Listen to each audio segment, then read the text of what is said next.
Your Honor, ay parang hindi naman po maganda yung sinasabi ni ni Senator Jinggoy Estrada patungkol sa akin. Para namang ako talagang hinuhusugahan, ako'y may kaso pa lang at hindi pa napapatunayan sa hukuman. Hindi kagaya po ang ating butihing senador na-convict na po. Ay wag naman po. Alam mo, Your Mr. Honor. Morales, alam mo, Mr. Senator Morales, Jinggoy, please. huwag mong pakikalaman yung kaso ko. Problema ko yun. Yung kaso mo ang ayusin mo. Your Honor, ang kaso ko po, Your Honor, hinaharap ko naman po. Please, At ako hindi...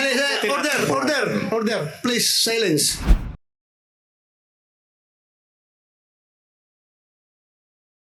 Ano status mo kaso mo, Picoy? Sir, yung iba po na dismiss na, yung iba sir, under appeal sir. Walang conviction? Yung robbery extortion sir, under appeal po. I-appeal po namin. Hindi ka na-convict? Na-convict sir, pero Join the club.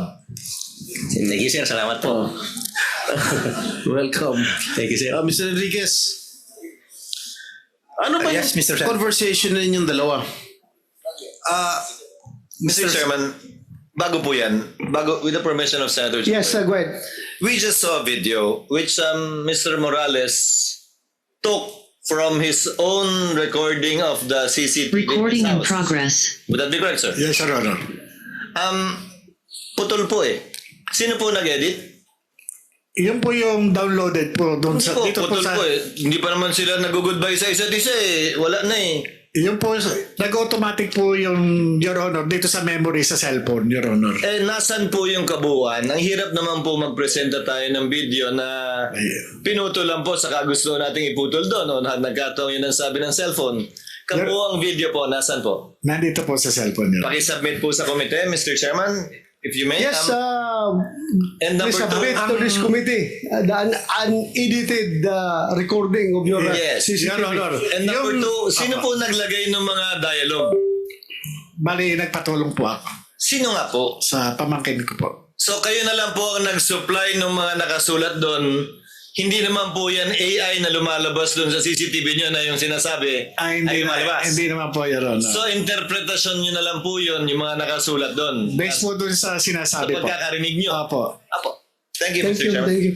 At yun naman po, bali, kinonfirm naman po nung Yes. kaibigan ko, Una- si Mr. una- Romeo Enriquez po.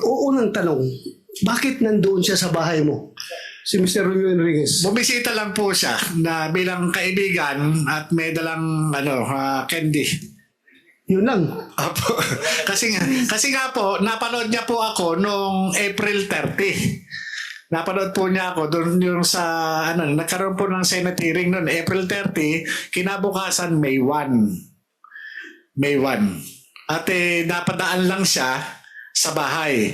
Ngayon, nung nag-uusap kami, nagkukwentuhan kami patungkol dito sa Senate investigation, ang sabi niya, tumatawag sa kanya itong Eric Santiago na sabi niya, kilala mo naman yun. Oh, sabi ko, kilala ko, yung taga-Napolcom.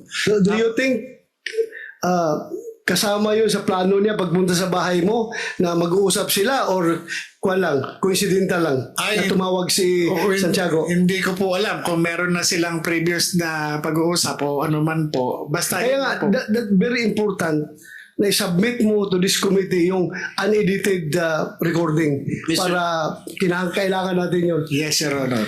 Mr. Chair, how Yes. can we be sure if the video that is going to be presented before the committee is totally unedited? We will Knowing this person who has a lot of criminal records, Mr. Chair. we will seek the expertise of the PNP Anti-Cybercrime Group. Alam nila yan kung yan ay pinagputol-putol o unedited yan. So, yung buong recordings mo, okay lang sa'yo kung papuntahin ko sa'yo yung PNP Cybercrime Group para to retrieve the recording.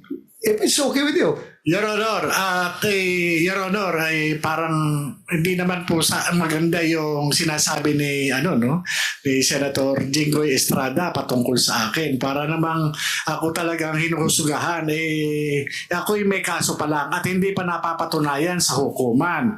Hindi kagaya po ang ating butihing senador No, na po. Ay, wag naman po. Alam mo, Ganun ako po, alam Your mo, Mr. Honor. Morales, Alam mo, Mr. Senator Jinggoy, please. huwag mong pakikalaman yung kaso ko. Problema ko yun. Yung kaso mo ang ayusin mo. Your Honor, Ah? ang kaso ko po, Your Honor, hinaharap ko naman po. Please, At ako hindi Order. Please, silence. Una, Mr. Morales, please do not question Senator Jinggoy dahil trabaho niya yan bilang senador at vice chairman ng committee na magtatanong sa iyo. Pero kung sinasabi mo na nasaktan ka dahil ikaw akusado ka pa lang, siya konbiktado na, tapos pinapalabas na masama ka, well, that's your opinion. Please, kasi insulting yan on the part of this committee. Hindi lang sa person ni Senator Jinggoy, pati ako as chairman, para bang harap-harapan, pinapahiya mo yung committee. Ako, I'm just advising you. Hindi ako galit sa iyo, just giving you a piece of advice.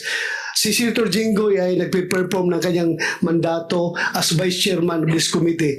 Kaya expect mo lang rin na magalit siya kung sinabihan mong gano'n. And we expect also na yung opinion mo na gano'n.